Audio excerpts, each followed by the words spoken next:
Natatawa ako sa perspective na narinig ko sa speech ni Vice President Inday Sara sa Quiapo o dun sa Manila.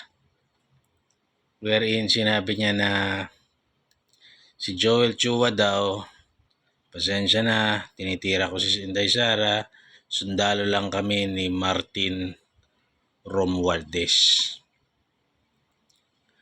Kung gusto mo palang sundalo ka ng isang Speaker of the House o politiko, hindi ka dapat congressman, Joel Chua. Akin lang naman to hindi naman, wala naman akong kapakinabangan kung sinong manalo dyan sa inyo sa distrito nyo. Pero na-observe kita bilang Pilipino sa mga hearing mo. Pagmumukha mo palang nakakabanas na. Sa totoo lang,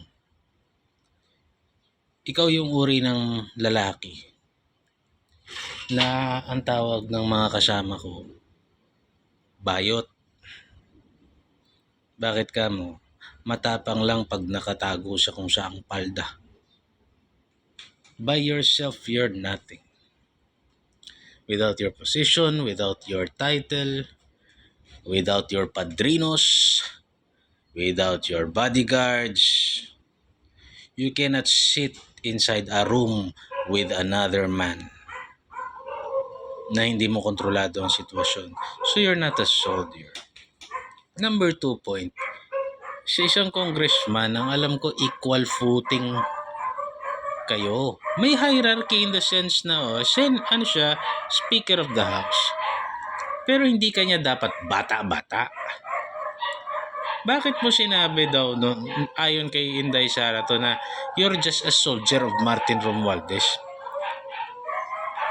E di sana nag-private army ka na lang ni Martin Romualdez o naging houseboy ka na lang niya. Sana. Di ba? O naging caregiver ka na lang niya. Tagahilod ka ng likod niya. Kung ganyang klaseng politiko ka,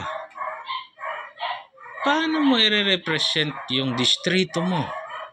Hindi lang naman para kay Joel Chua to, para sa lahat ng mga politiko to. Ganyan kayo ka yak.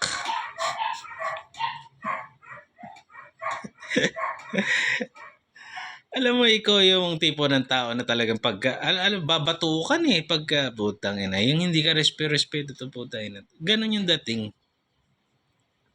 How can you represent your people?